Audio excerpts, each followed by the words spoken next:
was day 3 of the MSQ.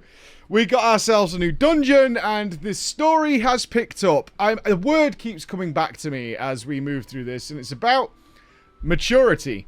I said it a lot in the first couple of days, but more and more it's like dawning on me that there's some discrepancy here, and I have to feel it's intentional, despite the fact that there's some very obvious moments which are a lot less mature than what we saw in Shadowbringers and Endwalker. With Shadowbringers and Endwalker, there was a lot of kind of dark things, and a lot of things that were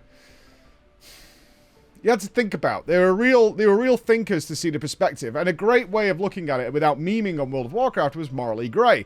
Emmett Selk is such a phenomenal character. As you can see, Emmett up on our wall here for good reason. Grab yourself that display if you want. Link below. Is that you could see his side of the story, right? He actually was a very sympathetic character, despite the fact that you didn't agree with his motives and didn't agree with the results he was going for. You can understand why he was doing it. He wanted his friends back. He wanted his people back. That all made sense. The same with Elidibus. All went the same way. In Endwalker, we dealt with very dark themes. Suicide is included in there in a very, very nasty way, as it is in Shadowbringers with horrible moments like Tesleen. These very dark things that require some thinking and a little bit of, like, investment into yourselves. That's missing so far in Dawntrail. It's all very on the nose. It's much more like, not spoon-fed, but I mean it's close to being spoon-fed in a lot of the points where the story is taking a different direction. So we talked about yesterday's like, oh, and now Wukelamat is going to change the way she is, which is fine. Those conversations happen in real life where it's like, yeah, you're right, I'm taking that advice on board and I'm going to attempt to be better in that way. Cool. But there isn't any subtlety there, you know what I mean? The characters are literally telling you that's what's going to happen. You're like, okay, that's what's going to happen. And this section of the story that we did now was one of the most exciting ones I was looking forward to, because we were going to meet the giants. The reasonably larger sized giants. They are big. They are big. Who have what started to me as actually the makings of this kind of storytelling. Because the story of the giants is interesting. They were conquerors. They were conquerors, and they were conquerors because essentially they were xenophobes, right? They were xenophobic. They saw these other cultures and other peoples who, and they blatantly just say, are different to me. What is referred to, if you've ever done a psychology basic course or anything like that, we refer to them as other, right? This is the others. They are not like me. I am a white guy. Everybody else who's not like that is other. A cis male, for example. They're not. They're other, right? They come from over there. They're other. They're white, but they live somewhere else. They're other, right? This catch-all term is other. And they had that feeling a long time ago, is like, you know what? If we don't do something about this, we have a really good thing here. And this is the story that's told on the walls, because we have a history lesson. Sit down and get your desks. We have a history lesson. And they tell us, like, they had a really good thing going where they were, but they noticed that across Tural there was all these others. And they grew fearful and paranoid. It's like, these guys are going to probably come and take away our good stuff. Not that there was any sign of that happening, right? This was an almost Snowball Streisand propaganda effect that was happening in their own minds. Is like they were just they were the biggest, they were the strongest, right? They were giants, and they're looking at all these other cultures and they're going, I'm pretty sure these guys are going to come and take all our stuff, and so we need to go and take it off them first in order to preserve our peace. And when you look at it from the outside, and this is what they eventually do, is they look at it from the outside like, this is really stupid. So in order to preserve peace, we conquered everybody. So dumb. So stupid. But of course, in many ways, we see that happening day after day and have done for as long as the human race has existed. But again, not subtle by any means. In fact, fully predictable. I think at one point I fully predicted what the next line was going to be. And then, yeah, because they were different or something like that. And then the guy goes, because they were different. I'm like, yeah, okay. So we get it, right? Again, there's a lack of subtlety here, but it is a real world basis, so it's not bad by any means. This is very relatable to a lot of people, who, especially those who have lived in countries where this has happened, where people are just invading or they're doing some things happening right now. And they're like, I just kind of want to live my life. And these guys came and stomped us. Interesting they pulled a War of the Worlds. I doubt many of you, some of you may have seen the Tom Cruise movie, so at least you've got some basis for this, but the original, I would encourage any of you, I'm not going to get too much into it now, to research what, the War of the Worlds, which is a story about aliens invading the world, was actually a radio broadcast originally, because it, like, predates television, or they couldn't make it. And it was a radio story where somebody read the story of the War of the Worlds over the radio, because that's what people's entertainment was back in the way. And it's really interesting. This is a side bit, not relevant to Dawntrail, in that people went and hid in the hills. Like, they abandoned their homes because they didn't know it was a story. They thought it was a news report. It's really interesting if you look into what happened there. Either way, the story is, again, age-old. This has actually happened with a lot of... actually happened relatively recently, I think. Didn't some... In that people from a different place visited a new place and brought with them disease. Or they encountered disease, and it was a disease or illness that is very common in that location. So the natives there are like, yeah, I get like it's a cold, essentially. I get a sniffly nose, but whatever. But for those who don't have that immunity that has been built up over generations, or the resistance, I should say, not immunity, it literally kills them. Right? It literally kills them and wiped them out. And they said 9 out of 10 of the giants who reached, I think it's Zaktaral, were killed during this campaign of conquering across Taral. Because they got so far and they were like, well, we need to keep going. And then they just got eradicated. And now it's actually had long-term effects in that the giants were much bigger. Way, way bigger. And came back. All this stuff that I'm telling you about now was good. I enjoyed this. I really did. I was very much enjoying this because it's all relatable and it got you thinking. Got me thinking about War of the Worlds because that's what happened to the aliens, right? They were conquering us. They had all the technology. They were just winning, but they caught a cold or a flu, essentially, and they just had no resistance to it, and it just eradicated them, which is... It happens in real life. I was about to refer to... I'm on a history lesson with you guys today. That some missionaries recently visited some island. I think it was like maybe 4 years ago, something like that, of people who had just no contact with the outside world and brought with them a cold, I think, and really sort of wrecked their entire society, something along those lines. I think that happened recently. I might be misremembering it, but I think it happened in the last 4 or 5 years. Is some missionaries visited? I know some I'm not thinking of the missionaries that visited an island and just got like chased off and killed, because the people were like, no, you stay over there. And there was some disease infection, but it happens all the time.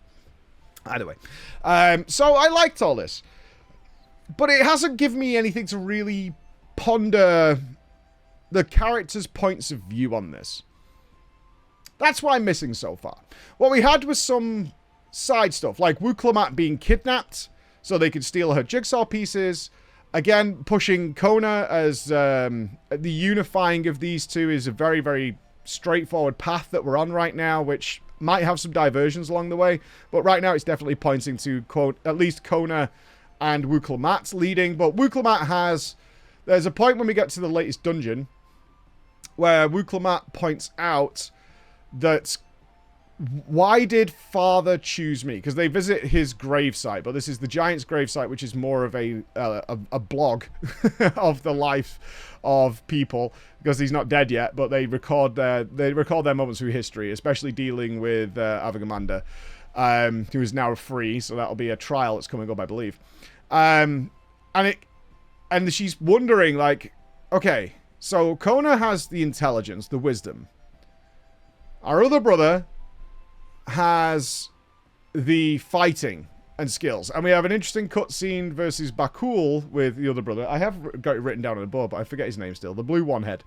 Where he is an ultimate badass. Like, Bakul Jar Jar, the big monster two-head, is like, I'm threatening to kill you. And he just, like, completely rib checks him and just is like, I can kill you at any time. That's not a problem. So he has the fighting skills. But he also wants to utilize his fighting skills as his strength, and he wants to go on and do some conquering. And obviously, Kona wants to use the intelligence that he gained in his education in order to just modernize everything and update it.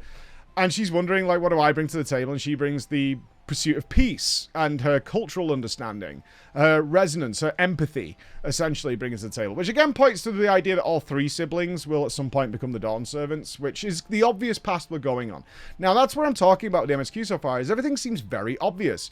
And that was highlighted the most, I think, just before you go to the new dungeon, in an interaction you have with sort of rebellious giants, or an offshoot culture of the giants, who are xenophobes, and they look upon their now peace-loving giants, because the giants eventually realize, like, we already had peace. We were fine. We went conquering, and let's live in the place that we love. We'll defend it for sure, but we have everything we need right here, and it's totally fine, and we're happy, and it's awesome, and it's great, and let's just go and do that. And that's what they've been doing. But there's these older guys who are like, but we used to be strong. We used to be mighty. We used to rule this land. We used to blah, blah, blah, blah, blah. We need to go conquering again. And it's a very hammer to the face, almost completely unnecessary section of the game, which I assume is going to come back later in some way, but this could have been handled so much better, where we get attacked by a birdie who's one of the bosses of the dungeon, which hurts one of these rebellious giants' comrades, and Wukelamat defends them, and Alfie heals them, and the Warrior of Light checks on them to see they're okay, and the leader's like, why would you do this? And it's like, so I can learn more about you and become bestest friends. And the guy's like,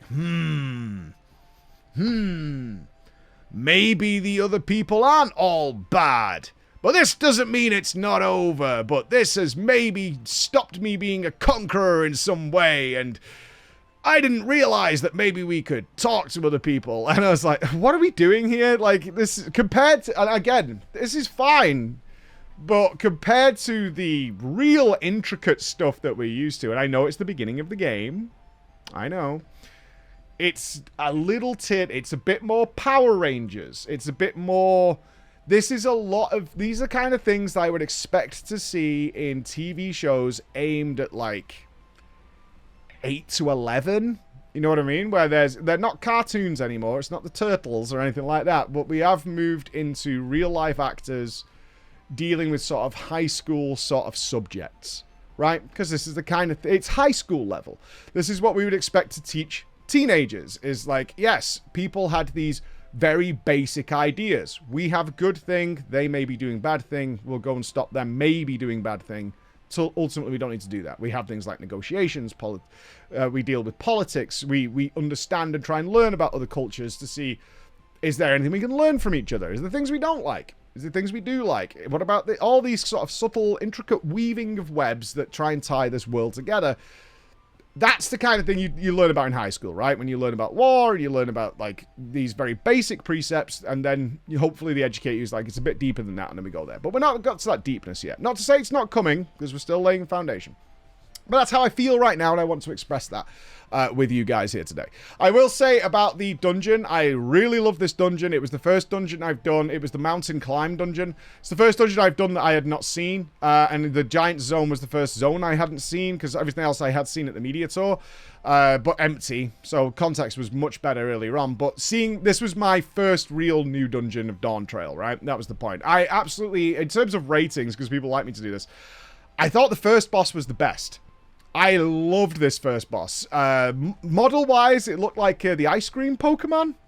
But it was a cutesy Pokemon, but his mechanics were really nice. I love when they really nail, because some of the issues that I ever run into in FF are trying to read all the visual clues as to what this mechanic is going to do, especially at a glance, right? Because I'm very good at that. That's why I cast so many, like, intricate world first races and things like that of complex things, is because I'm very good at that. I've done that for 20 years, is picking up on raid mechanics and adapting strategies and things like that.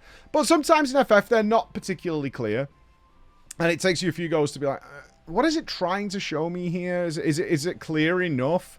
Like, once you understand it and you're like, okay, I see it now, I get it.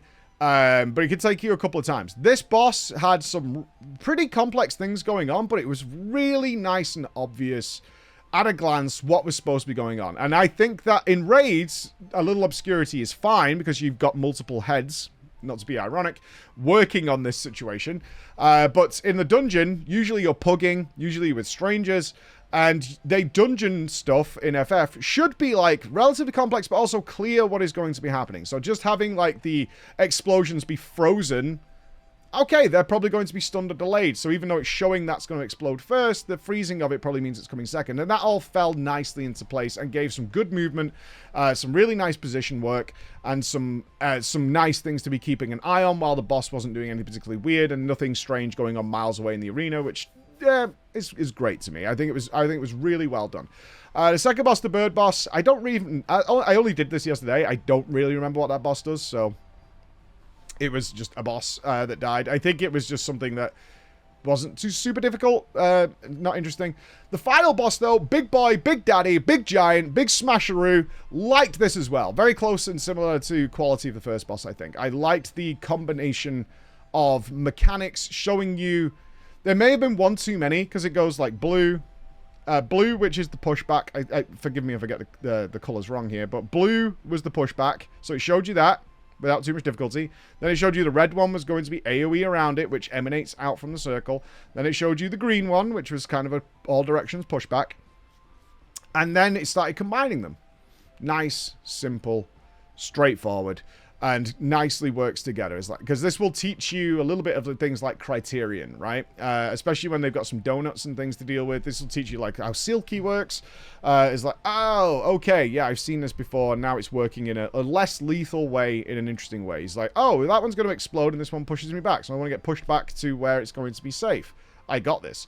I think the only slight downside was there was quite a lengthy gap between showing all three of the mechanics individually and left little room for combinations towards the end. So maybe it only needed two of them doing different things. So you got to see like the blue, you got to see the orange, and then they could have done a number of different things with that. So you had more of an engaging last half, but ultimately, good boss. Like this a lot. Great dungeon, really interesting. Following this, where are we up to now? We are up to something terrible has happened. Avagamander has escaped, and now bad things are coming. And we saw from the preview trailers that we will be fighting Avagamander, this Megatron-style creature, which is encased in ice. And that's probably where I'm up to next. I imagine the trial is coming, which I'm very interested to see, because I'm still waiting for a number of things. Erenville to stop being sussy. I'm still waiting to see Solution 9. I'm still waiting to see the Trolley Town.